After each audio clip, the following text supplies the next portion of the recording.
എല്ലാ കാര്യങ്ങളും നടത്തിത്തരുന്ന ഒരു ദൈവം പോലെ നിങ്ങൾ കൊണ്ടു നടക്കുന്ന കൃഷ്ണനെ മാതൃസവായം ബ്രഹ്മമഹദ്ഭൃമിക്യം വലിയ വലിയ ഋഷിവര്യന്മാർ ഏതൊരു പരമസത്യത്തെയാണ് അവരുടെ ഉള്ളിൽ കണ്ട് സാക്ഷാത്കരിച്ചത്. ആ കൃഷ്ണനെ നിങ്ങൾ കാണുന്നത് സവാ മാതുലേയനായിട്ടും പ്രിയനായിട്ടും സുഹൃത്തായിട്ടൊക്കെയാണ്. ഇങ്ങനെയൊന്നും കൃഷ്ണനെ കണ്ടതുകൊണ്ട് നിങ്ങൾക്ക് പ്രയോജനം വരാൻ പോകില്ല. നിങ്ങൾക്ക് ജീവിതത്തിൽ അഭ്യുന്നതി വേണോ, ജീവിതത്തിൽ പരിവർത്തനം വേണോ എങ്കിൽ നിങ്ങൾ കൃഷ്ണനെ എങ്ങനെ കാണണം?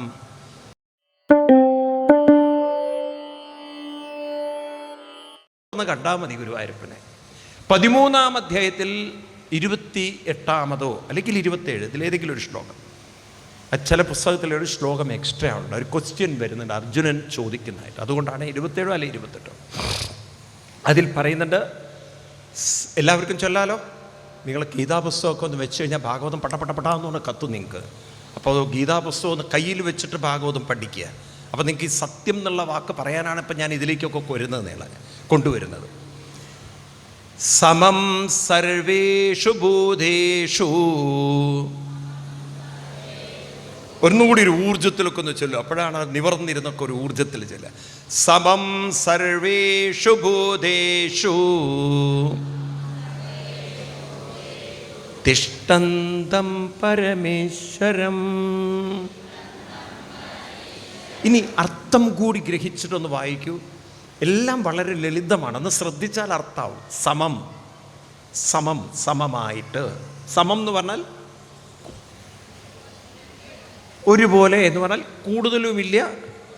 അപ്പോൾ നോക്കൂ, നമ്മുടെ ഒരു ധാരണ എന്താണ്? ആചാര്യന്മാർ, ഇപ്പോൾ വിഗ്രഹത്തെ പൂജിക്കുന്ന ആചാര്യന്മാർ, അങ്ങനെയൊക്കെ ഉള്ളവരിൽ ഈശ്വര ചൈതന്യം വളരെ കൂടുതലും, നമ്മളാവുന്ന സാധാരണക്കാർ വളരെ കുറച്ച്. ഭഗവാൻ പറയുന്നു അങ്ങനെയല്ല, ഞാൻ എല്ലാവരിലും, ഭഗവാൻ എല്ലാവരിലും ഒരേപോലെ. ഈ ബോധം നമുക്ക് ആർക്കെങ്കിലും ഉണ്ടോ? സത്യത്തിലുണ്ടോ? ഉണ്ടെങ്കിലുണ്ട്, ഇല്ലെങ്കിലില്ല. സത്യത്തിലുണ്ടോ? ഉണ്ടോ ഇല്ലയോ? ഇല്ല. നമ്മളപ്പോഴും വിചാരിക്കണം നമ്മുടെ ഉള്ളിലുള്ള ഈശ്വരൻ ഉണ്ടോ എന്ന് തന്നെ അറിയില്ല. ചെകുത്താൻ നല്ലോണം ഉണ്ട്, ചെകുത്താൻ നല്ലോണം ഉണ്ട് എന്നാണ് ഇപ്പോൾ നമ്മുടെ ഒരു വിചാരം. നിങ്ങളുടെ ഈ ചെകുത്താൻ്റെ സ്വഭാവം എനിക്ക് ഇഷ്ടപ്പെടുന്നില്ല എന്നല്ല പറയാം എല്ലാവരും. അപ്പം നമ്മുടെ ഉള്ളിൽ പല പല ദൗർബല്യങ്ങളുള്ളത് കൊണ്ട് ഈശ്വരീയ ചൈതന്യം ഇല്ല എന്നാണ് നമ്മൾ കരുതിയത്. അപ്പോൾ പക്ഷെ ഭഗവാൻ പറയുന്നു, നിങ്ങൾ ഇല്ലയെന്ന് കരുതിയാലും ഞാൻ എല്ലാവരിലും സമം സർവേഷു ഭൂതേഷു തിഷ്ഠന്തം. ഞാൻ കുടികൊള്ളുന്നു. ഞാൻ അവിടെ കുടികൊള്ളുന്നു. ആര്? പരമേശ്വരം മാം. ആരാണ്? പരമേശ്വരനായ ഞാൻ എല്ലാവരിലും കുടികൊള്ളുന്നു. എവിടെയാണ് നിങ്ങൾ നോക്കേണ്ടത്? വിനശ്യസ്സു എന്ന് പറഞ്ഞാൽ വിനാശം ഉള്ള, ഒക്കെ നമുക്ക് മനസ്സിലാവും. വിനാശമുള്ള ഈ ശരീരത്തിന് എന്തുണ്ട്? വിനാശമുണ്ട്. എന്നാൽ ഭഗവാനോ അവിനശ്യസ്സു, എന്തില്ല? അപ്പം വിനാശമുള്ള ഈ ശരീരത്തിൽ വിനാശമില്ലാത്ത ഞാൻ കുടികൊള്ളുന്നു എന്ന് യപശ്യതി സപശ്യതി. ആര് പശ്യതി കാണുന്നുവോ അവരാണ് സത്യത്തെ അറിയുന്നത്, അനുഭവിക്കുന്നത്. അപ്പം നിങ്ങൾ ഗുരുവായൂരപ്പനെ കാണാൻ എങ്ങോട്ട് നോക്കണം? യപശ്യതി സപശ്യതി. ആര് അത് കാണുന്നുവോ അവർ ഗുരുവായൂരപ്പനെ കാണണം. എങ്ങോട്ട് നോക്കണം? അവനവൻ്റെ ഉള്ളിലേക്ക്. ഇതാരെങ്കിലും നമുക്ക് പറഞ്ഞു തരുന്നുണ്ടോ? എത്ര പേര് ഗുരുവായൂർ അമ്പലത്തിൽ പോകുന്നുണ്ട്? നാരായണീയത്തിലെ 1-ാമത്തെ ദശകത്തിലെ 2-ാമത്തെ വരി പഠിച്ചാൽ തന്നെ നിങ്ങൾ ഗുരുവായൂരപ്പനെ പുറത്തല്ല കാണാൻ. ആ രൂപം എന്തിനാ വെച്ചിരിക്കുന്നത് നമുക്ക് അറിയാൻ പറ്റും, മനസ്സിലാക്കാൻ പറ്റും. അതൊക്കെ നമുക്ക് ഭാഗവത്തിൽ പറഞ്ഞിട്ടുണ്ട്, എന്തിനാണ് വിഗ്രഹങ്ങളെന്നൊക്കെ. അപ്പോൾ അവിടെ എന്താ എഴുതി വെച്ചിരിക്കുന്നത്? ഭട്ടതിരിപ്പാട് എല്ലാവർക്കും അറിയുന്നതല്ലേ, നാരായണീയത്തിലെ 1-ാം ദശകത്തിലെ 2. ഇതൊക്കെ കുട്ടികൾക്ക് പറഞ്ഞു കൊടുക്കണം. നിങ്ങൾ ആർക്കെങ്കിലും ഇതൊക്കെ ഒന്ന് പറഞ്ഞു കൊടുക്കണം. കാരണം കുറച്ച് പേരുടെ കണ്ണെങ്കിലും നമ്മൾ തുറപ്പിച്ചിട്ടേ പോകാവും. ആ ഒരു വാശി നമുക്ക് വേണം. മറ്റുള്ളവർ പഠിച്ചു ഇല്ല എന്നുള്ളൊരു നമ്മുടെ വിഷയമല്ല. പക്ഷെ ഞാനിത് 10 പേരോട് പറഞ്ഞിട്ടേ ഞാൻ ഇവിടുന്ന് പോവുള്ളൂ. ചിലർ പറയേ, നിന്നോട് 2 പറഞ്ഞിട്ടേ ഞാൻ പോവുള്ളൂ എന്ന്. അതായത് അങ്ങോട്ടും ഇങ്ങോട്ടും വഴക്കായി, അമ്മായിയമ്മയും മരുമകളും. അമ്മായിയമ്മ എന്നിട്ട് പോലീസിന് പരാതി കൊടുത്തു, മരുമകൾ എന്നെ വളരെ മോശമായിട്ട് ഭാഷയൊക്കെ ഉപയോഗിച്ച് ചീത്ത വിളിക്കണമെന്നൊക്കെ. അപ്പം മരുമകൾ പറഞ്ഞു, ഈ അമ്മ വായിൽ കൊള്ളാത്ത എന്നെ പറഞ്ഞപ്പോഴേ ഞാൻ പറഞ്ഞത്. ഏതായാലും ഇതൊക്കെ ഒരു കോംപ്രമൈസ് ചെയ്ത് പോലീസുകാരൻ പറഞ്ഞു മരുമകളോട്, ഒരു 2000 രൂപ അടച്ചോളൂ, ഈ ഫൈൻ ഇട്ടിരിക്കണോ, നിങ്ങൾക്ക് അമ്മായിയമ്മയ്ക്ക് 2000 രൂപ കൊടുത്തേക്കാം. അപ്പം മരുമകൾ പറയാം, 2000 ആക്കണ്ട, 4000 വാങ്ങിച്ചു, ബാക്കി കുറച്ചുകൂടി പറയാനുണ്ടെന്ന്. പറഞ്ഞു തീർന്നിട്ടില്ല എന്ന്. 2000 ആക്കണം. മരുമകൾ 2000 കൂടി കൊടുക്കാൻ തയ്യാറാണ്, പക്ഷെ എനിക്ക് കുറച്ചുകൂടി പറയാനുണ്ടെന്ന് പറഞ്ഞ പോലെ ഇവിടെ നമ്മൾ 10 പേരോട് ഇത് പറഞ്ഞിട്ടേ പോവാവും. ഏത്? ചില ശ്ലോകങ്ങൾ. അതിലൊന്ന് ഭട്ടതിരിപ്പാടി ഓർമ്മിപ്പിക്കുന്ന വരികളാണ്. ഏവം ദുർലഭ്യവസ്തും നബി, ഉറക്കെ ചൊല്ലണേ, ഒരു വൈബ്രേഷൻ വരട്ടെ കേട്ട്. ഏവം ദുർലഭ്യവസ്തും നബി സുലഭതയാ ഹസ്തലബ്ധേയതന്യൽ തൻവാചാധിയാവാ ഭജതി ബദന ക്ഷുദ്രദൈവ സ്ഫുടേയം ഏതേ താവത് ഭയന്തു സ്ഥിരതര മനസാ വിശ്വപീഡാവഹത്യൈ നിശേഷാത്മാനമേനം ഗുരുഭവനപുരാധീശമേവാസയാമ. എന്താ പറയണത്? ഞാൻ ഇത്രയും കാലം കരുതി ഇത് ഗുരുവായൂരപ്പൻ ശ്രീകോവിലിൻ്റെ ഉള്ളിൽ മാത്രം നിൽക്കുന്ന, എപ്പോഴും തൊഴാൻ പറ്റാത്ത, എപ്പോഴും കാണാൻ പറ്റാത്ത ദുർലഭ്യ വസ്തു, ദുർലഭ്യമാണ്. പക്ഷെ ഇപ്പോഴാണ് എനിക്ക് ഈ സത്സംഗങ്ങളൊക്കെ കേട്ടപ്പോഴാണ് മനസ്സിലായി, സുലഭതയാ ഹസ്തലബ്ധേ. എവിടെയുണ്ട്? ഹസ്തലബ്ധേ. ഹസ്തലബ്ധേ പറഞ്ഞാൽ കയ്യിൽ വരേണ്ടെന്നോ? എൻ്റെ കൈകളിലുണ്ട്. അപ്പം എന്തേ ഭഗവാൻ ഗുരുവായൂരപ്പൻ എനിക്ക് ദുർലഭ്യ വസ്തുവായത്? കാരണം എന്നെ പഠിപ്പിച്ചിരിക്കുന്നത് അങ്ങനെയാണ്. വാചാധിയാവ അന്യദ്ഭജതി.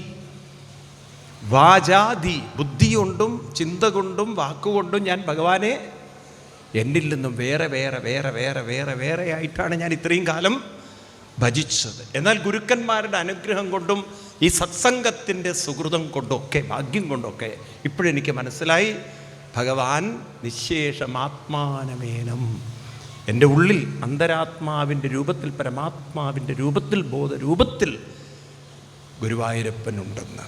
അപ്പോൾ ബോധവും ഭഗവാനും ഒന്നാണ്. വളരെ ശ്രദ്ധിക്കണേ, നിങ്ങൾക്ക് വിഷമം തോന്നരുത്. സത്യത്തിൽ ഹിന്ദുക്കൾക്ക് ദൈവമില്ല, ഉള്ളത് പറയാമല്ലോ. നമുക്ക് ദൈവമില്ല, നമുക്കുള്ളത് ദൈവീകതയാണ്. എന്താണ് ഞാൻ പറഞ്ഞ വരികളല്ലേ? സത്യത്തിൽ നമുക്ക് ദൈവമില്ല, നമുക്കുള്ളത് ദൈവീകതയാണ്. ഞാൻ ഈ വാക്ക് പറയുമ്പോൾ നിങ്ങൾ ഓർത്ത് വെക്കേണ്ട ഒരു ശ്ലോകം ഗീതയിൽ 7-ാം അധ്യായത്തിലെ 24-ാം ശ്ലോകമാണ്. ഇന്നല്ലെങ്കിൽ നാളെ നമ്മുടെ കുട്ടികൾ ഈ ശ്ലോകമൊക്കെ പഠിക്കും. കാരണം ഇപ്പം വേൾഡ് ഗീതയിലേക്കൊക്കെ കടന്നു വരികയാണ്, ലോകം ഗീതയിലേക്ക് കടന്നു വരികയാണ്. അപ്പം തന്നെ നിങ്ങൾക്കറിയാലോ, അമേരിക്ക എന്ന് പറയുന്നത് കഴിഞ്ഞ 2023 10,000 പേരാണ് ഗീത ഈ പാരായണത്തിൽ പങ്കെടുത്തത്. നിങ്ങൾ ആലോചിച്ച് നോക്കൂ, ഓരോ വർഷം കൂടുന്തോറും ഗീതയിൽ പങ്കെടുക്കുന്നവരുടെ എണ്ണം ക്രമാതീതമായി വർദ്ധിക്കുകയാണ്. ഓരോ വർഷം കൂടുന്തോറും ഗീതയുടെ പ്രചാരണം കൂടി വരികയാണ്. ആണോ? ഇപ്പം തന്നെ ഓസ്ട്രേലിയയിൽ നിങ്ങളാരെയും കണ്ടു അറിയില്ലേ, അവിടുത്തെ MP-മാരിൽ ഒരാൾ ഭഗവത്ഗീത തൊട്ടിട്ടാണ് പ്രതിജ്ഞ ചെയ്തത്. അതുപോലെ തന്നെ ഋഷി സുനക്, അദ്ദേഹം UK-യുടെ പ്രൈം മിനിസ്റ്ററായിട്ട് ചെയ്യുമ്പം ഗീത തൊട്ടിട്ടാണ് അദ്ദേഹം സത്യപ്രതിജ്ഞ ചെയ്തത്. ഇപ്പം നോക്കൂ, ഭഗവത്ഗീതയുടെ മഹത്വവും പ്രചാരവും കൂടി വരികയാണ്. അപ്പോൾ ഇത് നമ്മൾ ഉൾക്കൊള്ളണം. നമ്മൾ ഈ ദൃഷ്ടിയിലൂടെ വേണം നമ്മുടെ ഇനിയുള്ള കാലം ഈ സത്യത്തെ മനസ്സിലാക്കാൻ. അപ്പോൾ അവിടെ കൃഷ്ണൻ പറയുകയാണ് 7:24, ഈ ശ്ലോകം മറക്കരുത്. അവിടെ പറയുന്നു, അവ്യക്തം വ്യക്തിമാപന്നം. ഒന്ന് ശ്ലോകം ചൊല്ലു എല്ലാവരും. അവ്യക്തം വ്യക്തിമാപന്നം മന്യന്തേ മാമബുദ്ധയ പരം ഭാവമജാനന്ത മമാവ്യയമനുത്തമം. മാം അവ്യക്തം, ഞാൻ അവ്യക്തമായി. അവ്യക്തം എന്ന് പറഞ്ഞാൽ കണ്ണുകൊണ്ട്. അപ്പം ഞാനൊരു ദൈവമാണോ ദൈവീകതയാണോ? ദൈവം കണ്ണുകൊണ്ട് കാണാൻ പറ്റുന്ന ആളാണ്. ഭഗവാൻ പറയുന്നു, എന്നെ കണ്ണുകൊണ്ട് കാണാൻ പറ്റുന്ന ആളല്ല ഞാൻ അവ്യക്തമായി എല്ലാവരിലും അന്തരാത്മാവായി ഇരിക്കുന്ന ആളാണ് അവ്യക്തം. അങ്ങനെയുള്ള എന്നെ വ്യക്തിം മന്യന്തേ. നിങ്ങളെന്നെ ഒരു വ്യക്തി എന്ന് പറഞ്ഞാൽ ഒരു ദൈവരൂപത്തിൽ കണ്ട് പോകുന്നെങ്കിൽ അബുദ്ധയ. ആരാണവര്? അവർ ബുദ്ധിയില്ലാത്തവരാണെന്നാണ്. അപ്പം നമുക്ക് ദൈവമല്ല ഉള്ളത്, നമുക്കുള്ളത് അവർക്ക് പറയൂ നിങ്ങൾ ദൈവീകതയാണുള്ളത്. അതാണ് നമുക്കത് മനസ്സിലാക്കേണ്ടത്. അപ്പം നമ്മൾ ഈ കൃഷ്ണനെയും രാമനെയും ഒക്കെ നമ്മൾ കാണേണ്ടത് ഏത് രൂപത്തിലായിരുന്നു? ശ്രദ്ധിക്കുക. അപ്പം നമ്മൾ ശരിക്കും പറഞ്ഞാൽ ഈ വിഗ്രഹങ്ങളൊക്കെ വീടുകളിൽ കൊണ്ടുവയ്ക്കുമ്പോൾ കൃഷ്ണനെയും രാമനെയും കാണേണ്ട ഏത് വിധത്തിലാണ്? ചില ശ്ലോകങ്ങൾ നിങ്ങൾ പഠിച്ചു വെച്ചിരുന്നെങ്കിൽ കുട്ടികൾക്ക് പറഞ്ഞു കൊടുക്കാമായിരുന്നു. നമ്മൾ ചില സെലക്റ്റീവ് ശ്ലോകങ്ങൾ അവിടെ നിന്ന് ഇവിടുന്നൊക്കെ നമുക്ക് പെറുക്കിയെടുക്കാം. ഒന്ന് നിങ്ങൾ കാണേണ്ട ശ്ലോകം ഭാഗവതത്തിൽ 5-ാം സ്കന്ധത്തിൽ നമ്മൾ അങ്ങോട്ടൊന്നും എത്തിയില്ലെങ്കിൽ ഞാനത് മുൻകൂട്ടി കാണിച്ചു തരാം നിങ്ങൾക്ക്. 5-ാം സ്കന്ധം എടുക്കുക. കാരണം നിങ്ങളൊക്കെ ഭാഗവതമുള്ളവരായതുകൊണ്ട് ഇത്തരം ശ്ലോകങ്ങൾ ഓർത്ത് വയ്ക്കണം. 5-ാം സ്കന്ധത്തിൽ 18-ാമത് അധ്യായത്തിൽ 5-ാം ശ്ലോകം എടുക്കുക. ഭാഗവതം 5-ാം സ്കന്ധം 18-ാം അധ്യായം കിട്ടുന്നുണ്ടോ എന്ന് പറയണം.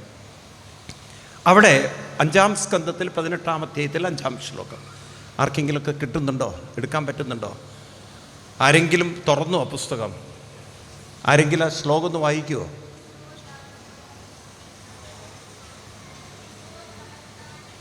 അഞ്ചാം സ്കന്ധം 19-ാം അധ്യായം. ഇപ്പം 18 കിട്ടിയില്ല, ഇനി എളുപ്പമായി 19ലേക്ക് തിരിയുക. 19ലേക്ക് അടുത്ത അധ്യായത്തിലേക്ക് തിരിയുക. 5-ാം ശ്ലോകം എടുത്ത് വായിക്കുക. ഇപ്പം ക്ലിയർ ആയല്ലോ, ഇപ്പം കിട്ടിയല്ലോ. 5-ാം സ്കന്ധം 19-ാം അധ്യായം 5-ാം ശ്ലോകം എല്ലാവർക്കും കിട്ടിയോ? 18 കിട്ടിയില്ലേ സ്വാമി, എന്നിട്ടല്ലേ 19. 5-ാം സ്കന്ധം കിട്ടിയോ? കിട്ടി. അതിൽ 19-ാമത്തെ അധ്യായം കിട്ടിയോ? കിട്ടി. അതിൽ 5-ാം ശ്ലോകം കിട്ടിയോ? കിട്ടി. ഇനി ആ ശ്ലോകം ഇതാണ്: മർത്യാവതാര സ്ഥിതമർത്യശിക്ഷണം രക്ഷോപദായന കേവലം വിഭോ. ആ 2 വരി മതി. മർത്യാവതാരം, ഇവിടെ അവതരിച്ചിരിക്കുന്ന മർത്യാവതാരങ്ങൾ എൻ്റെ വരികളല്ലേ, ഭാഗവതത്തിൽ വ്യാസഭഗവാൻ എഴുതി വച്ചിരിക്കുകയാണ്. മർത്യാവതാരം, ഇവിടെ അവതരിച്ചിരിക്കുന്ന മർത്യാവതാരങ്ങളെല്ലാം മർത്യശിക്ഷണം. എന്തിനു വേണ്ടിയിട്ടാണ് വന്നിരിക്കുന്നത്? മർത്യരെ ശിക്ഷിക്കാനല്ല, ശിക്ഷണം എന്ന് പറഞ്ഞാൽ പഠിപ്പിക്കാൻ. അപ്പോൾ കാര്യങ്ങൾ പറഞ്ഞ് മനസ്സിലാക്കി തരാൻ വന്ന ആളുകളാണ്. രക്ഷോവതായ, ആരെയും രക്ഷിക്കാനോ ആരെയും വധിക്കാനും അത്ഭുതങ്ങൾ കാണിക്കാൻ വന്ന ഒരാളല്ല. ഇവിടെ വന്നിരിക്കുന്നതെല്ലാം ശിക്ഷണം ചെയ്യാൻ. അപ്പം ശിക്ഷണം ചെയ്യാൻ വരുന്നവരെന്താ വിളിക്കുക? ഗുരുക്കന്മാരാണ്. വാസ്തവത്തിൽ നമുക്ക് 30 കോടി ദൈവങ്ങളല്ല, നമുക്ക് 30 കോടി ഗുരുക്കന്മാരാണ്. ഗുരുക്കന്മാരുടെ പരമ്പര, നമ്മളൊരു ഗുരുശിഷ്യ പരമ്പരയാണ്. ഇവിടെ അവതരിച്ച അവതാരങ്ങളൊക്കെ ഭാഗവതത്തിൽ ഓരോ സന്ദർഭത്തിലും, നേരത്തെ നമ്മൾ കുന്തിദേവി സ്തുതിച്ചാൽ പറഞ്ഞു, എന്താണ് കുന്തിദേവിയുടെ സ്തുതിയിൽ? യോഗേശ്വര അഖില ഗുരോ ഭഗവൻ നമസ്തേ. ഇനി നാളെ നമ്മൾ 2 ദിവസം കഴിഞ്ഞാൽ കാണാം ഗജേന്ദ്രമോക്ഷം എന്നുള്ളത്. ആ ഗജേന്ദ്രൻ ഭഗവാനെ സ്തുതിക്കുമ്പോൾ പറയണം, നാരായണ അഖില ഗുരോ ഭഗവൻ നമസ്തേ. ഇനി പ്രഹ്ലാദൻ സ്തുതിക്കുമ്പോഴും പറയും, കോന്നത്രതേ അഖില ഗുരോ ഭഗവൻ പ്രയാസ. അഖില ഗുരു എന്ന് പറഞ്ഞ് അഭിസംബോധന ചെയ്യുന്നു ഭഗവാനെ. അപ്പോൾ നമ്മൾ കൃഷ്ണനെയൊക്കെ കാണേണ്ടത് ഏത് രൂപത്തിലാണ്? ഗുരുക്കൻ. ഒരു ശ്ലോകം കൂടി പറഞ്ഞ് നിങ്ങളുടെ തലയിൽ നിങ്ങളുടെ ഉറപ്പിക്കുകയാണേ, ഇനി മാറ്റരുത്. നിങ്ങളുടെ കയ്യിൽ 2 വോളിയം പുസ്തകമാണല്ലോ, അതിൽ ഫസ്റ്റ് വോളിയത്തിലെ ലാസ്റ്റ് പേജ്. അപ്പോൾ എളുപ്പമായി. 7-ാം സ്കന്ധം ആണ് ഫസ്റ്റ് വോളിയത്തിലെ ലാസ്റ്റ്. അതിൽ 15-ാം അധ്യായത്തിലെ 76-ാം ശ്ലോകം. ഒന്നിച്ചുള്ള പുസ്തകമുള്ളവരാണെങ്കിൽ 7-ാം സ്കന്ധം 15-ാം അധ്യായം 76-ാം ശ്ലോകം കാണുന്നുണ്ടോ? കിട്ടിയോ നിങ്ങൾക്ക്? ഇത് നാരദ മഹർഷി ആരാണ്? പാണ്ഡവർക്ക് ഉപദേശിക്കുന്ന ശ്ലോകമാണ്. യുധിഷ്ഠിരനെ പറഞ്ഞ് മനസ്സിലാക്കുന്ന ശ്ലോകമാണ്. പാണ്ഡവർക്ക് കൊടുക്കുന്ന ഉപദേശമാണ്. ആര് പറയുന്നു? നാരദർ പറയുകയാണ്, സവാ അയം ബ്രഹ്മമഹദ്ഭ്രമിക്യം കൈവല്യ നിർവാണ സുഖാനുഭൂതി പ്രിയസുഖത്വാഖലു മാധുലേയ ആത്മാഹണീയോ വിധിഗത് ഗുരുശ്ച. എന്താ പറയണത്? സ ഈ കാണുന്ന കൃഷ്ണനുണ്ടല്ലോ നിങ്ങൾക്ക് മാതുലേയനാണ്. അതായത് അച്ഛൻ്റെ അവരുടെ അമ്മയുടെ സഹോദരൻ്റെ പുത്രനാണ്. അപ്പം നിങ്ങൾക്ക് മാതുലേയനാണ്. പിന്നെ നിങ്ങളെ സംബന്ധിച്ച് എല്ലാ കാര്യങ്ങളും നടത്തിത്തരുന്ന ഒരു ദൈവം പോലെ നിങ്ങൾ കൊണ്ടു നടക്കുന്ന കൃഷ്ണനെ മാതുസവായം ബ്രഹ്മമഹദ്ഭ്രമിക്യം. വലിയ വലിയ ഋഷിവര്യന്മാർ ഏതൊരു പരമസത്യത്തെയാണ് അവരുടെ ഉള്ളിൽ കണ്ട് സാക്ഷാത്കരിച്ചത്, ആ കൃഷ്ണനെ നിങ്ങൾ കാണുന്നത് സവാ മാതുലേയനായിട്ടും പ്രിയനായിട്ടും സുഹൃത്തായിട്ടൊക്കെയാണ്. ഇങ്ങനെയൊന്നും കൃഷ്ണനെ കണ്ടതുകൊണ്ട് നിങ്ങൾക്ക് പ്രയോജനം വരാൻ പോകില്ല. നിങ്ങൾക്ക് ജീവിതത്തിൽ അഭ്യുന്നതി വേണോ, ജീവിതത്തിൽ പരിവർത്തനം വേണോ എങ്കിൽ നിങ്ങൾ കൃഷ്ണനെ എങ്ങനെ കാണണം? ആത്മാർഹണീയോ. നിങ്ങൾക്ക് ആത്മീയമായ പുരോഗതി വേണമെങ്കിൽ ആത്മാർഹണീയോ വിധികൃത് ഗുരുശ്ച. നാരദ മഹർഷി പാണ്ഡവരോട് പറയുന്നത് കൃഷ്ണനെ ദൈവമായി കാണാനല്ല, കൃഷ്ണനെ ഗുരുശ്ച. അപ്പം നമ്മളോട് നാരദ മഹർഷി എന്തായിരിക്കും പറയുന്നുണ്ടാവുക? ആരായിട്ട് കാണാനാ പറയുക? നമ്മളങ്ങനെയാണോ കാണുന്നത്? അതുകൊണ്ടാണല്ലോ ഗുരു വായൂർ. ഗുരുവായൂരപ്പൻ്റെ പേരിൽ തന്നെ ഗുരു ആണ്. പക്ഷേ ഏത് പൊട്ടന് മനസ്സിലായിട്ട് എനിക്കറിയില്ല. നമ്മളൊക്കെ ഈ ദൈവമായി കണ്ട് പ്രാർത്ഥിക്കുകയാണ്. സത്യത്തിൽ ഇതൊന്നും ഉൾക്കൊണ്ടാൽ പിന്നെ നമ്മൾ പ്രാർത്ഥിക്കേണ്ടവരല്ല, പ്രാപിക്കേണ്ടവരാണ്. പ്രാർത്ഥിക്കേണ്ടവരല്ല. കൃഷ്ണൻ പുറത്തല്ല, കൃഷ്ണൻ ഉള്ളിലുണ്ട്. പക്ഷേ ഇപ്പം നമുക്കിത് പറഞ്ഞാൽ മനസ്സിലാവില്ല. കാരണം നമ്മുടെ മനസ്സ് വളരെ ദുർബലമായിരിക്കുമ്പോൾ കൃഷ്ണൻ ഉണ്ടായിട്ടും കാര്യമില്ല. അപ്പം നമുക്കൊരു ചെറിയ ക്ലീനിങ് ഒക്കെ ചെയ്ത് മനസ്സിനെയൊക്കെ ഒന്ന് മാറ്റം വരുത്തിയാൽ ഉള്ളിൽ കൃഷ്ണനുണ്ടെന്നും ആ കൃഷ്ണശക്തിയോട് നമ്മളിന്ന് കണക്ട് ചെയ്യാൻ. അതായത് ഇപ്പം നിങ്ങളുടെ വീട്ടിലെ മിക്സിയൊക്കെ കേട് വന്നാൽ നിങ്ങളൊന്ന് റിപ്പയറിങ്ങിന് കൊണ്ടുപോകും ഇല്ലേ? അപ്പോൾ ആ റിപ്പയറിങ് ചെയ്തിട്ട് അതിനെ പെർഫെക്റ്റാക്കി കൊണ്ടുവരുന്ന പോലെയാണ് ഇപ്പം നിങ്ങളിവിടെ വന്നിരിക്കുന്നത്. നിങ്ങളെന്താ കൊണ്ടുവന്നിരിക്കുന്നത്? മിക്സിങ് ഗ്രൈൻഡറും അല്ല, മൈൻഡിനെ കൊണ്ടുവന്നിരിക്കുകയാണ്. എങ്ങനെയുള്ളൊരു മൈൻഡ്?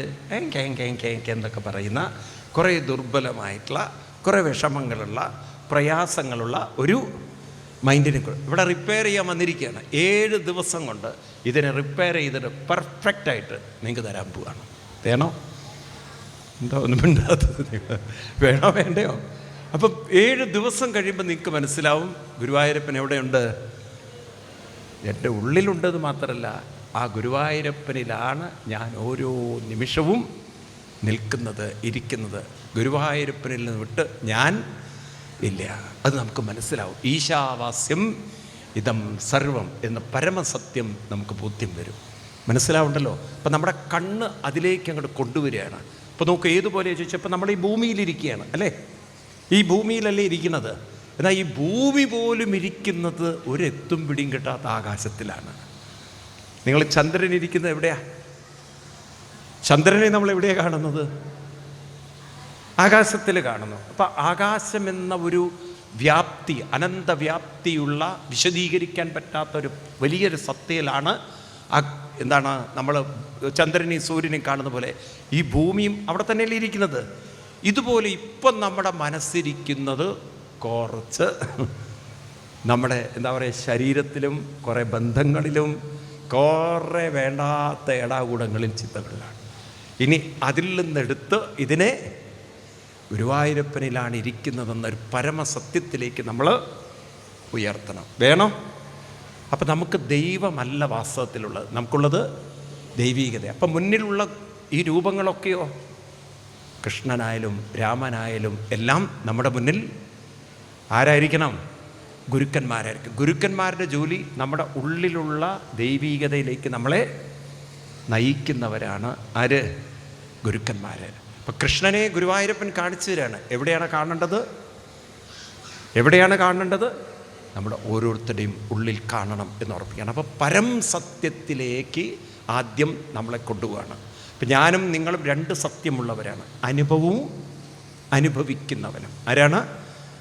അനുഭവവും അനുഭവിക്കുന്നവനും. നോക്കൂ, ഇന്ന് നമ്മൾ സയൻസ് കുറച്ചുകൂടി ഉൾക്കൊണ്ടിരുന്ന് നമുക്കിത് മനസ്സിലാവുമാര്.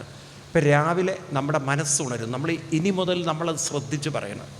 നമ്മളൊക്കെ ഇത്തിരി നല്ലോണം നുണ പറയുന്ന കൂട്ടത്തിൽ, നല്ലോണമല്ല മുഴുത്ത നുണ പറയുന്നവരാണ്. നമ്മൾ പറയില്ലേ, കല്ല് വെച്ച് നുണ പറയുന്നവരാണ്. എന്താണ് പറയുന്നത്? ഇപ്പം രാവിലെ നമ്മളൊക്കെ ഉണരുന്നു. നമ്മളെന്താ പറയുക? ഞാൻ രാവിലെ 5 മണിക്കൊക്കെ ഉണരാറുണ്ട്, അല്ലെങ്കിൽ ഞാൻ 4 മണിക്കൊക്കെ എണീക്കാറുണ്ടെന്ന്. എങ്ങനെ പറയാറില്ലേ? നിങ്ങൾ പറയാറില്ലേ? ഉണ്ടോ? 5 മണിക്ക് ഉണരുന്നവർ എത്ര പേരുണ്ട്? അതാ പറഞ്ഞ മുഴുത്ത നുണയാണ് നമ്മൾ പറയണതെന്ന്. നമുക്ക് 5 മണിക്ക് പോയിട്ട് 1 മണിക്ക് എണീക്കാൻ പറ്റില്ല. ഞാൻ ചോദിക്കട്ടെ, നിങ്ങൾക്ക് സ്വയം ഉണരാൻ പറ്റുമോ? നിങ്ങൾ എപ്പോഴാണ് ഉണരുന്നത്? നിങ്ങൾ സ്വയം നോക്കുക, ഉള്ളിലേക്ക് നോക്കി. അപ്പം നമുക്ക് മനസ്സിലാവും, മനസ്സ് ഉണർന്നു കഴിഞ്ഞതിന് ശേഷമാണ് നമ്മൾ ഉണർന്നു പറയുന്നത്. ആണോ അല്ലയോ? എൻ്റെ ചോദ്യം ഇതാണ്, ഈ മനസ്സിനെ ആര് ഉണർത്തി എന്നെങ്കിലും നമ്മൾ ചോദിച്ചിട്ടുണ്ടോ? ഈ മനസ്സിനെ ആരാ ഉണർത്തിയത്? അപ്പം നമ്മൾ അത് ടേക്കൺ ഫോർ ഗ്രാൻഡഡ് എന്ന് പറയും. അതായത് മനസ്സിനെ ഉണർത്തിയിരിക്കുന്നത് നമ്മുടെ വിചാരം അത് സ്വയം ഉണർന്നു എന്നാണ്. ഒരിക്കലും അത് സ്വയം ഉണരില്ല. അപ്പം അതിന് ഉണർത്തണമെങ്കിൽ അതിൻ്റെ പിന്നിലൊരു ഉണർന്നിരിക്കുന്ന ശക്തി വേണം. ഉറങ്ങിയിരിക്കുന്ന എങ്ങനെയാണ് സ്വയം ഉണർത്തുക? ഉറങ്ങിയിരിക്കുന്ന ഒന്നിന് സ്വയം ഉണരാൻ സാധ്യമല്ല. അപ്പം അതിനെ ഉണർത്താനൊരു കൂടെ വരുന്നില്ല. നിങ്ങൾ ശക്തിയുണ്ട്. ഇതുപോലെ നമ്മൾ ഉറങ്ങുന്നു, നമ്മൾ പറയുന്നത് ഞാൻ ഉറങ്ങുന്നു എന്ന്. സത്യത്തിൽ ഉറങ്ങാൻ പറ്റില്ലേ? നമുക്ക് കിടക്കാനേ പറ്റുള്ളൂ. ഉറക്കത്തിലേക്ക് നമ്മളങ്ങോട്ട് വഴുതി വീണു പോവുകയാണ്, അല്ലേ? ആണോ അല്ലയോ? ഉറക്കത്തിലേക്ക് അങ്ങോട്ട് വീണുപോയി, ലയിച്ചു പോയി. നിങ്ങളിപ്പോൾ ഭാഗവതം കേൾക്കാനാണ് പോയി, അല്ല ബോധപൂർവ്വം ഉറങ്ങല്ല. ആ ചൂടൊക്കെ കൂടെ തട്ടുമ്പോൾ അങ്ങോട്ട് ലയിച്ചു പോവുകയാണ്. എന്ന് പറഞ്ഞ പോലെ ഇവിടെ ഉണരാനും നമുക്ക് സാധ്യമല്ല, ഉറങ്ങാനും സാധ്യമല്ല. അപ്പം മനസ്സിനെ ഉണർത്തുന്നത് നമ്മളാണോ? മനസ്സിനെ ഉണർത്തുന്നത് ശരീരമാണോ? അപ്പം മനസ്സിനെ ഉണർത്തുന്ന ആരാണ്? ആ ഉണർത്തുന്ന ബോധത്തെയാണ് ഭാരതീയ ഋഷിവര്യന്മാർ ആത്മാ എന്ന വാക്കുപയോഗിച്ചു. നോക്കൂ, ആത്മാ എന്നെങ്ങനെയാണ് പറഞ്ഞത്? എന്ന് പറഞ്ഞാൽ മനസ്സിനെ ആവിർഭവിപ്പിക്കുക. ആത്മാ എന്നുള്ള ശബ്ദത്തിൽ ഏതൊക്കെ അക്ഷരങ്ങളാണ്? എന്നൊരക്ഷരമുണ്ട്, എന്നൊരക്ഷരമുണ്ട്. എന്ന് പറഞ്ഞാൽ തിഷ്ഠ, നിലനിർത്തുക. ആ ബോധത്തിലാണ് ആര് നിലനിൽക്കുന്നത്? മനസ്സിലായില്ല? ഉണർത്തുന്ന ശക്തിയിലാണ് മനസ്സ് നിലനിൽക്കുന്നത്. അതുകൊണ്ട് തിഷ്ഠ. ഇനി ആ മനസ്സിനെ ഉറക്കുന്നതും നമ്മളല്ല. അതിനെ ഉറക്കാനും ഒരു ശക്തി, അതിനെ വലിക്കാൻ വേണം, സ്വീകരിക്കാൻ വേണം. അപ്പോൾ ഉണർത്തുന്ന ശക്തിക്ക് അതിനെ തിരിച്ചെടുക്കാൻ പറ്റുള്ളൂ. മാനിഫെസ്റ്റ്. നമ്മൾ കുമിളകൾ പൊങ്ങി വരുന്നു, ആ കുമിള നിൽക്കുന്നു, ആ കുമിള വീണ്ടും തിരിച്ച് എവിടേക്ക് തന്നെയാണ് പോകുന്നത്? എവിടെ നിന്നാണോ ഉണർന്നത് അതിലേക്കാണ് പോകേണ്ടത്. ആണോ അല്ലയോ? അപ്പം എന്ന് പറഞ്ഞാൽ മീളനം എന്നാണ്. മീളനം, സമ്മേളനം. അപ്പോൾ ഉണരുക, നിലനിൽക്കുക, മീളനം, ഉറങ്ങുക, മീളനം. ഇതേതൊരു പരമസത്യത്തിൽ നിന്നാണോ സംഭവിക്കുന്നത്, ആ ബോധത്തെയാണ് പരം ആത്മാ എന്ന് വിളിച്ചത്. പരം ആത്മാ. അതാണ് എഴുത്തച്ഛൻ എഴുതിയ കണ്ണിനു കണ്ണുമനമാകുന്ന കണ്ണതിൻ പൊരുൾ നാരായണായ നമഃ. അതുകൊണ്ട് ഭാരതീയർക്ക് ആത്മാവ് തന്നെയാണ് ഈശ്വരൻ. ആത്മാ വൈ ഈശ്വരൻ. ആത്മാവിൽ നിന്ന് വിട്ടിട്ടൊരു, ഉറക്കെ പറയൂ, ദൈവമില്ല. അപ്പം എവിടെയാ ദൈവം? ആത്മാവ് തന്നെയാണ് ദൈവം. ദൈവം എന്നല്ല വാസ്തവത്തിൽ ദൈവീകത. കാരണം ദൈവം എന്ന് പറഞ്ഞാൽ വ്യക്തിയാണ്, ദൈവീകത എന്ന് പറഞ്ഞാൽ ശക്തിയാണ്. അപ്പം എല്ലാവരുടെ ഉള്ളിലും മനസ്സിനെ ഉണർത്തുന്ന, മനസ്സിനെ നിലനിർത്തുന്ന ആ ദൈവീക ശക്തി, അതൊക്കെ നമ്മളുണ്ടല്ലോ ഭാഗവതത്തിൽ നിന്ന് പഠിക്കേണ്ടതായിരുന്നു. ധ്രുവൻ്റെ സ്തുതിയൊക്കെ നോക്കിക്കഴിഞ്ഞാൽ ധ്രുവൻ അതാണ് പഠിപ്പിക്കുന്നത്.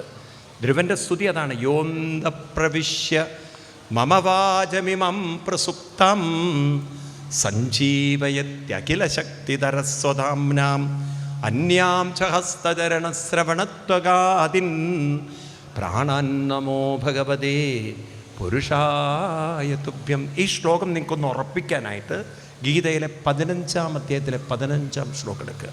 കാരണം കുറച്ചുകൂടി ഈസി നിങ്ങൾക്കതായിരിക്കും. ഈ ശ്ലോകം കണ്ടിട്ട് നമുക്ക് നിർത്താം. ഈ ശ്ലോകവും വളരെ മനസ്സിലാക്കണം. ഭഗവാൻ പറയുന്നു, സർവസ്യ ചാഹം ഹൃദി സന്നിവിഷ്ട. ചൊല്ലാൻ പറ്റുമോ? സർവസ്യ ചാഹം ഹൃദി സന്നിവിഷ്ട. ചൊല്ലു. എന്താ സർവസ്യ ച അഹം എന്നൊക്കെ പറഞ്ഞാൽ അർത്ഥാവോ? സർവസ്യ എന്ന് പറഞ്ഞാൽ, സർവസ്യ എന്നൊക്കെ പറഞ്ഞാൽ അർത്ഥാവില്ലേ? സർവസ്യ, സർവസ്യ എന്ന് പറഞ്ഞാൽ ദേവസ്യ എന്നുള്ള വാക്കേ പരിചയമുള്ളൂ. സർവസ്യ എന്ന് പറഞ്ഞാൽ എല്ലാവരുടെയും. ഹൃദയത്തിൽ അഹം സന്നിവിഷ്ട, ഞാൻ സന്നിവിഷ്ട, അത് മനസ്സിലാവും. സർവസ്യ ചാഹം ഹൃദി സന്നിവിഷ്ട മത്തസ്മൃതി ജ്ഞാനമപോഹനം ച. മത്തസ്മൃതി ജ്ഞാനമപോഹനം ച. അങ്ങനെയല്ലേ വരികൾ? ആണോ? മത്ത എന്ന് പറഞ്ഞാൽ എന്നിൽ നിന്ന്, അല്ലാതെ കുമ്പളത്തിൻ്റെ ജ്യേഷ്ഠനല്ല. മത്ത എന്ന് പറഞ്ഞാൽ എന്നിൽ നിന്നാണ് സ്മൃതി, മനസ്സുണരുന്നത്, സ്മൃതി ഓർമ്മ വരുന്നത്. നിങ്ങൾക്ക് എന്നിലാണ് ജ്ഞാനം, മനസ്സ് നിലനിന്ന് പലതും പഠിക്കുന്നത്. നിങ്ങളുടെ കഴിവുകൾ ഒക്കെ എന്നിൽ നിന്നാണ്. എന്നിൽ നിന്നാണ് വെച്ചാൽ ഞാനുള്ളത് കൊണ്ടാണ് ഇതൊക്കെ മനസ്സിന് കിട്ടുന്നത്. അപോഹനം, മനസ്സ് കെട്ടടങ്ങുന്നതും എന്നിലാണ്. അപ്പം മനസ്സ് ഉണർന്നു വരുന്നതും മനസ്സ് പലതും അറിയുന്നതും സ്മരിക്കുന്നതുമൊക്കെ അവസാനം മനസ്സ് കെട്ടടങ്ങുന്നതുമൊക്കെ എന്നിലാണ്. അപ്പം ഭഗവാൻ പറയുന്നു, ഞാനാണ് ഇതിൻ്റെ എല്ലാം റൂട്ട്, ഞാനാണ് ഇതിൻ്റെ എല്ലാം ആശ്രയം. അപ്പം നമ്മൾ ഓരോരുത്തരും വാസ്തവത്തിൽ ഗുരുവായൂരപ്പനിൽ നിന്നും വേറെയാണോ? പറയൂ, ആണോ? നമ്മളെല്ലാവരും ഇപ്പോൾ ഇരിക്കുന്നത് എവിടെയാണ്? ഗുരുവായൂരപ്പൻ്റെ കൂടെയാണ്. പക്ഷെ ആ ബോധം നമുക്കില്ല. ഗുരുവായൂരപ്പൻ അതുണ്ട്. നിങ്ങൾ ഓരോരുത്തരും ഇരിക്കുന്നത് ഗുരുവായൂരപ്പൻ്റെ കൂടെയാണ്. അങ്ങനെ ഒരു ബോധം തെളിഞ്ഞു കിട്ടണമെന്ന് ആഗ്രഹമുണ്ടോ? ഗുരുവായൂരപ്പൻ്റെ കൂടെയാണ് ഇരിക്കുന്നത് എന്നുള്ള ബോധം വേണോ? ബോധം വരുത്തുവതിനാളായി നിന്ന പരമാചാര്യരൂപഹരി. ആ ഒരു അറിവാണ് നമുക്ക് ഉറച്ചു കിട്ടേണ്ടത്. അതാണ് നമ്മൾ ഇവിടെ പഠിച്ച് മനസ്സിലാക്കാൻ ശ്രമിക്കുന്നത്. മനസ്സിനെ കൂടുതൽ കൂടുതൽ കൂടുതൽ ആ പരമസത്യത്തെ മനസ്സിലാക്കുക എന്ന് മാത്രമല്ല, അതിലേക്കൊന്നങ്ങോട്ട് ഈ ബോഗി ഉണ്ടല്ലോ, ട്രെയിനിൻ്റെ എൻജിനുമായി ചേർത്ത് കഴിഞ്ഞാൽ പിന്നെ ആ എൻജിൻ്റെ ശക്തി മുഴുവൻ, ഇപ്പോൾ ബോഗിയും എൻജിനും വേർപ്പെടുത്തിയാൽ എൻജിൻ്റെ ശക്തി ബോഗിക്ക് കിട്ടുമോ? അപ്പോൾ ഒന്ന് കണക്ട് ചെയ്ത് കഴിഞ്ഞാലോ, ആ ബോഗി എൻജിനോട് ചേർത്ത് കഴിഞ്ഞാലോ, ആ എൻജിൻ വലിക്കുമ്പോൾ ആ ബോഗിയും കൂട്ടി വലിക്കുന്ന പോലെ ഇപ്പം നമ്മുടെ ദുർബല മനസ്സിനെ നമ്മൾ ഈ ഒരു അറിവിനെ ആദ്യം ഉറപ്പിച്ച് പിന്നെ അതിലേക്ക് അങ്ങോട്ട് 7 ദിവസം കൊണ്ടാണ് കണക്ട് ചെയ്യും. 7 ദിവസം എടുക്കും കണക്ട് ചെയ്യാൻ. 7 ദിവസം കൊണ്ട് നമ്മൾ സപ്താഹം കഴിയുമ്പോഴേക്കും ഒന്നുകിൽ നിങ്ങൾ നേരെയാവും, അല്ലെങ്കിൽ പുസ്തകം നേരെയാവും. മനസ്സിലായില്ലേ? അപ്പം നമ്മൾ നേരെയാവണം എന്നാഗ്രഹിക്കുന്നുവെങ്കിൽ ഇതൊന്നങ്ങോട്ട് ഇപ്പം പരമാത്മാവായ ഭഗവാനുമായിട്ട് നമ്മുടെ മനസ്സിനെ അങ്ങോട്ട്, ആ ബോഗി അങ്ങോട്ട് ചേർത്ത് പൂട്ടിത്തരലാണ് ഞങ്ങളുടെ ജോലി. മനസ്സിലായില്ലേ? മനസ്സിലാവുണ്ടോ?